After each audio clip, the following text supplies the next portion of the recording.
Good afternoon, everyone. Welcome to another episode of Spilling Tea. I'm your host, Tiffany Daniels, and we are taking a break for a moment from whatever the hell it is that AH's lawyers are doing the fuck right now to bring you another episode of Spilling Tea, but first, the usual disclaimers. First off, I don't know what the hell I'm watching right now, but it is the biggest line of bullshit I've ever seen. She said, she said, she said, she said, she said. Prove it. Documents. You can't sit there and tell me she reported it and show no corroborating back up documents. Like, this little thing, small, smidgen, really, called medical records. Okay?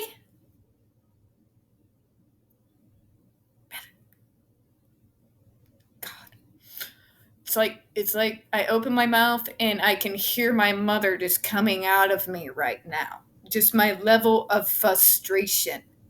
Just believe. I'm sorry. I've been covering the JRC for years. We've got evidence after evidence after evidence after fucking evidence after evidence. Kind of like Deb does. And to just see this shit go on and people just believe her because, just trust me, brah, fucks with my autistic head. The fact that so many people are willing to believe just about anything about us neurodiverse people, except for the fact that we're people, will never cease to piss me off. The hell is wrong with some of these neurotypicals? But moving on, we're going to do our usual disclaimers. Speaking of what's wrong with some of you bastards out there, we do have JRC deciding they're going to pick on, and target NeuroClastic, which is a small non-for-profit started by autistics for autistics and disability rights, due to a 2021 article where they interviewed over 900 ABA professionals, some of them autistic ABA professionals, in regards to the quote-unquote behavior treatment program at the JRC. My petty ass made sure that you got the link to that article that they are threatening to sue NeuroClastic over with a defamation lawsuit right there in the description box. So folks, click on it, read, and spread it around. Because if they're panicking that much over that little article, yeah, get it out there. There's something that made them salty. Let the world know what it is. We also have included down at the bottom of the description box their GoFundMe. We are crowdfunding folks to make sure that they will be able to have assistance in legal representation against the threat of the JRC and their lawyers and their millions of dollars. Fuck you, JRC. We back our own. Always. So if you've got anything to spare, please, we could really use it. We also have the other pertinent links to the Stop the Shocks campaign, including Autistic Hoya's massive archive on the subject, the templates, and the ever-present self-explanatory change.org Shut the Judge Rotenberg Center Down petition. Folks, when we talk about the JRC, you're going to hear vivid descriptions of and catch clips or surveillance footage of peoples with disabilities being tortured and abused. If you got young children present, folks, please use your headphones, all right? There's 409. I'm pissed off as usual at this time of the afternoon. Not quite brain dead, but I'm sure I'll get there. So if I stumble over my words, apologies in advance, all right? Okay, so let's go to where we left off earlier this morning. The June report states it is during this initial restrictive placement at JRC that the frequency of behaviors is documented for purposes of obtaining substituted judgment for the use of level 3 aversive procedures, because it is. It's in your own fucking documents, but go ahead and lie. In this setting, interactions with students involved little to no instruction. Staff primarily attended to students' negative behaviors and employed the use of physical and mechanical restraints at a high frequency and for extended periods of time, which has been corroborated by the survivors of this place. It is corroborated by at least 2 other independent investigations. But, take their word, bruh.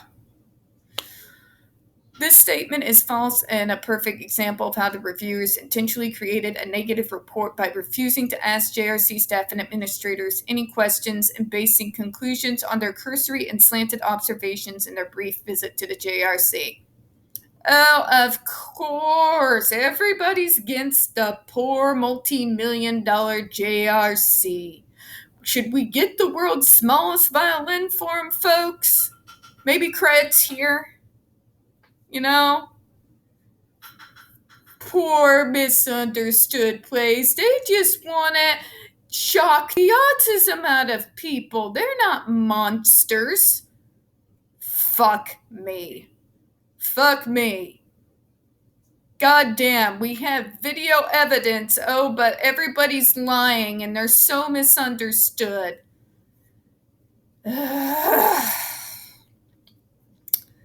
JRC's treatment education of each student is designed on an individual basis. Bullshit! Explain to me how stacking popsicle sticks 9 hours out of a fucking day, 7 days a fucking week is educational. Because we have other reports of the same exact shit from other sources. Explain to me how this is supposed to help anyone out there in the real fucking world. Remember, JRC, you're talking to somebody who's actually worked in the fucking field. You're also talking to someone who has family members who have also worked in special education. Yes, even out in your region. That's right, my dad's side of the family comes from your neck in the woods. So, tell me again how popsicle stick stacking 9 hours a fucking day, 7 days a week, and how earning the right to each bite of food by performing a simple task that you would ask of a fucking preschooler is educating anyone on anything. But I'm sure I'm misunderstanding it, right? It's age appropriate, right? Here's the fact, folks. They say that, but at the same time, they think all of us are 5-year-olds who will never, ever be able to do anything for ourselves. What they're doing is creating busy work so they don't have to fuck with us unless it's to shock us. That's it. That's all it is. Busy work. I know because I've dealt with schools in the past that's pulled the same shit. Not to like the severe insanity of the JRC, but I've seen special education programs who just give the kids busy work and don't actually try to teach them fucking anything. But let's move on here. JRC's treatment and educate is designed on an individual basis, my ass. Every student at JRC upon admission receives instruction from a teacher in a rich reward program that is designed to make it easy for the student to earn his or her rewards. Easy, okay. Just don't respond when the student next to you is being tortured. Don't make a sound, don't move, don't cry out no. Don't try to stop it. And you can earn a reward. If you keep your mouth shut, you get a reward. If you don't run away from your punishment for being born disabled, how dare you? You get a reward. And it's fucking juvenile rewards, folks. Really? A fucking ball pit when you have a student that's 21 goddamn years old? Are you kidding me? Oh, you'll get a pizza party, bitch. I'm 20. You know some of the students are thinking that, right? Which rewards my ass. The stick and carrot routine is used when training pets, not fucking human beings. But then again, they don't think we're really people. So I guess there's that. Restraint is used only when the student engages in aggressive or self-abusive behavior that creates imminent risk of serious physical harm. But that's major bullshit, JRC, because we have Jennifer Masamba's behavioral sheet over shit that she was allowed to be shocked over in our description box. That's why on this channel we carry receipts and we show them. Pull up that Jennifer Masamba's behavior treatment plan. Pull that up in the description box and get a good look at it. You're going to see everything that these kids were shocked over. And they're lying to you right here. Of course, all they do is lie, but they are lying their asses off right here. They shocked them for waving their hands in front of their face, stopping work for more than 3 minutes, standing up without permission, they get a shock. If they ask to go to the bathroom more than once, they get a shock. Basically, if they breathe in the wrong direction, they get shocked. And we have the receipts to back it up. Half of the students thrive under this program, but some students need more potent treatment plan requiring court approval. It is these students who typically exhibit a high frequency of behaviors. Again, radio waves, fantastic. They keep using dehumanizing terms when they're mentioning things about us, and that's on purpose, folks. They're trying to separate us from the rest of fucking humanity. Trying to convince you that it's okay to do this to us. All students, however, matter how frequent on or difficult behaviors, receive instruction and receive access to their rich reward program. I'm not fucking 5, Karen. Those students are not all 5 either. And it is goddamn sick that we live in a goddamn world that we live with treatment fucking programs that treat autistic kids like they're fucking dogs. See, my mom treated me just like the other kids. Shocking. Revolutionary, right? Jesus Christ. This statement also incorrectly suggests that the frequency of behaviors is documented only during the initial period during which the student is enrolled at JRC. JRC documents the frequency of all behaviors from the time a student comes into the program until a student is getting ready to transition out of the program. Students are not automatically assigned to the alternative learning centers and/or small conference rooms upon admission. Really? Tell that to Jennifer Matsamba. Students are only placed in a restrictive setting due to dangerous nature of the behaviors they are exhibiting in an effort to keep students and staff safe. Really? Why the fuck you do what you did to Andre? While in these rooms, students are provided instructions as outlined in their IEPs. Sure, Jan. While the students are in these settings, rewards such as breaks tend to be longer and are offered more frequently in order to reinforce the students' positive behaviors and reduce the frequency of dangerous behaviors. Remember, they have to earn their right to get the same things that other students in other schools receive automatically. We have to earn our right to field trips. We have to earn the right for educational trips. We have to earn the right to eat, for fuck's sake. And they think this is normal and okay.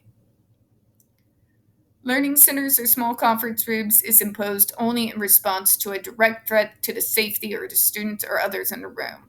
The restraint will last as long as the student continues to be a threat to him and herself or others.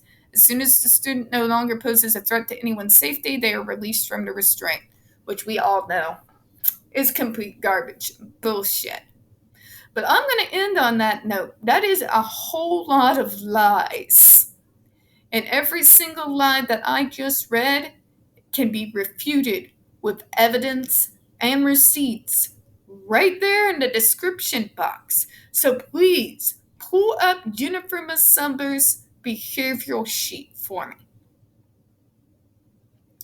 And that will show you the lie that they just tried to pull. And also, the fact in 2022 that we're supposed to buy, it's a reward system. When you have kids anywhere between 5 and 20 is disgusting and condescending as fuck. How about age-appropriate awards? Does anybody ever think about it? And why are these rewards things like eating? For fuck's sake. Rich, warm rewards program would be like when I was little and I got on that reading list and I get to go get chicken nuggets at McDonald's with a little reading certificate for being one of the top readers in the class. That's age appropriate. That's a normal incentive. Well, your incentive is that they would have the right to then eat a small bite of their breakfast. That's not even remotely the same thing. Not to mention, it's not age appropriate that rewards store. If anything, it might attract neurotypical preteens. Maybe. That's a huge fucking maybe. The fact of the matter is, it's not treated like a real fucking school. It's like they're using the principles of Pavlov. Because people like the JRC don't think we're really human and don't deserve to be treated like human. That we deserve to be treated and trained like we're dogs. And by the way, dogs deserve better than this shit too. They treat us worse than dogs. And don't even get me started on what I think of inhumane cruelty towards animals. On that note, I'm going to close out for this evening. We don't get very many views on this channel, especially on this subject. The few that we do tend to get removed from time to time, so please don't forget to hit that like button, hit subscribe, don't forget to hit the comments. I do appreciate your time this evening. As always, we here at Spilling Tea hope you have a good one. Bye-bye.